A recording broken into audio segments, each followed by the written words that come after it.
it's Blair, Saturday Mirth on this channel, and sorry, Bitten by Booklist, on my reading channel. Yeah, great introduction. Okay, so some of you may or may not know me as the insane lady who tried to write a novel in 10 days and succeeded. My time was 14, but when I started churning it out and my arms hung limp and decided to die in the end, I had meltdowns and crashed. I decided that I wanted this done. I wanted to reach my word count so that I could enjoy the rest of November and take it easy. For me, the past few years I have moved. I have been in shitty relationships that have fallen apart. I have had to deal with shit that no one wants to deal with. Life, excuses, cats, drama, too many books, not enough ideas. You think about it, and I can just tell you that for the past few years I have just made so many excuses. So this year I thought, you know what, I'm not moving house, I'm going to write my novel. Now my novel, I had no idea what the hell I was going to write until mid-October. I actually forgot about Nanowrimo until October, and when I actually remembered, I'm like, oh yeah, I was going to do that this year, wasn't I?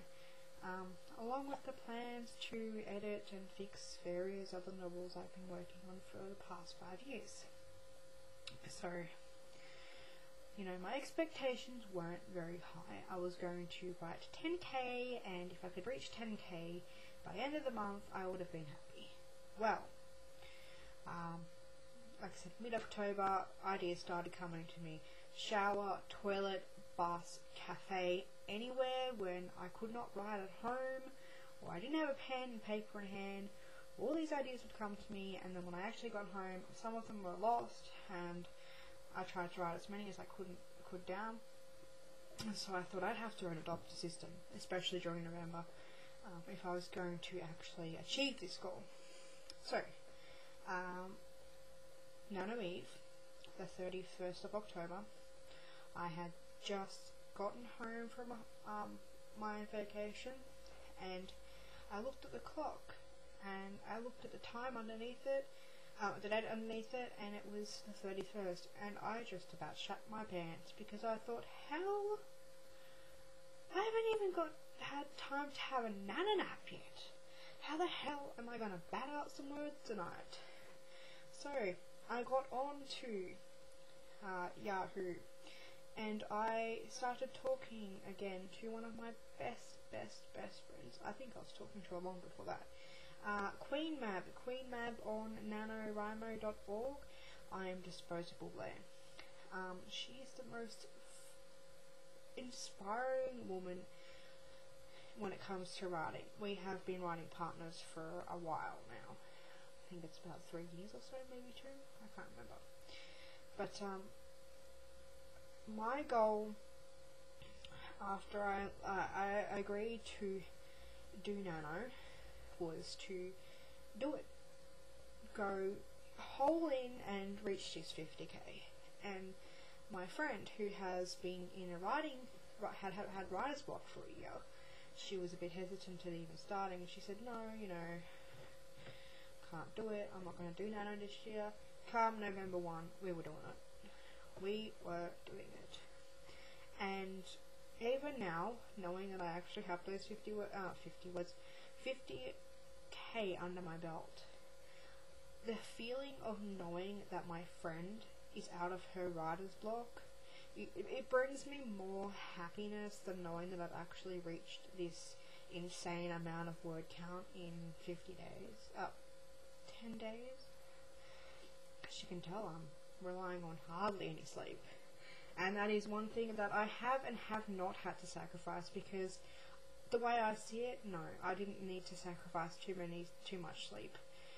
The cats do that for me already, so it wasn't much of a problem. But I went to bed reasonable hour. Some days I got up at 6 o'clock and started writing, others I got up at 9. I just sat there and wrote, and I think you can read all the pep talks you want to, listen to as many videos as you want to, read as much books as you need to, make as many notes, but the whole point, the only way that you're going to reach this goal is to write, and everything else is just a blessing and a bonus, in my opinion.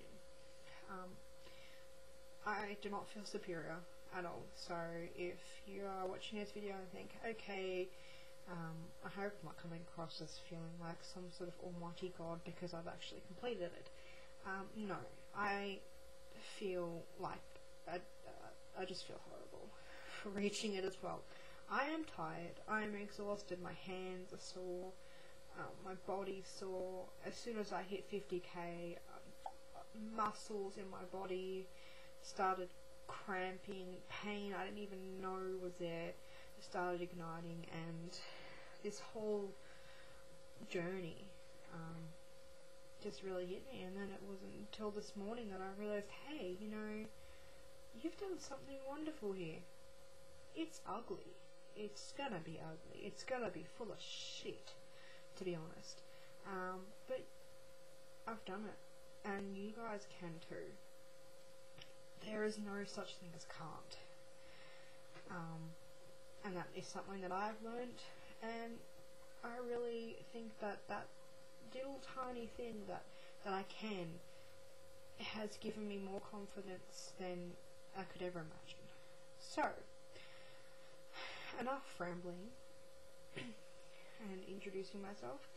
I'm going to share with you a few things that helped me through the past 10 days, and hopefully will help me through the next 20 days. Okay, number one, of course, everyone knows that you're supposed to keep healthy during the month. You don't want to get sick. I am kind of getting a cold now. I have had stomach aches. I sort of went on and off smoking, which is not a very good thing to do because the withdrawal symptoms are horrendous and mood swings are horrendous as well. So to take care of that, I made sure that I had vitamins.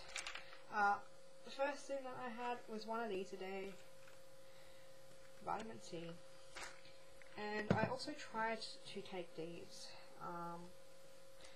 women's multivitamins. Of course, if you're a man, you'd get man's vitamins and stuff like that, but they have 28 different vitamins, all for women and men too. Things like, you know, folic acid, vitamins A, B, you know, iron, and all that sort of shit that you need to keep you going and keep your immune system healthy as well. And you know what? One of these a day has done wonders for me. One thing you will learn about me, and yes, I'm Australian. I am not a bogan. I do live in a country, but people assume that I'm a bogan. I'm not. But I do have a tendency to say shit a lot. And I do have a tendency to swear, but that's just me. So if you're insulted by that, I'm sorry. But I'm also not sorry at the same time. Because there's nothing to apologise for, it's just my personality. Okay, this is rambling so much. Okay, the other thing that helped me very muchly, I made a sign. I hung it up on my wall. This used to say kick-off party, but now it says home stretch party. That also used to say 1,700 words a day. Now it says 2k a day. This I put up, I think it was last night or the night before. Worked wonders. Knowing that I was on the home stretch and that there was going to be a party that followed, and just seeing a small amount of words that I had to write per day, it triggered me, man. I wrote like 9,000 words last night. So, signs are brilliant.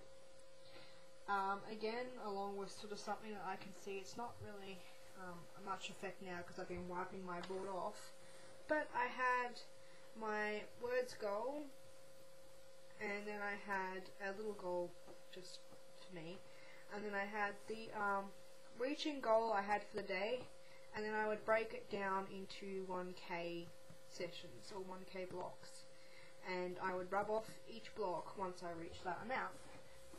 And that worked wonders for me too. I didn't think it would, but it did, because I really wanted to rub them off. I was competing against myself.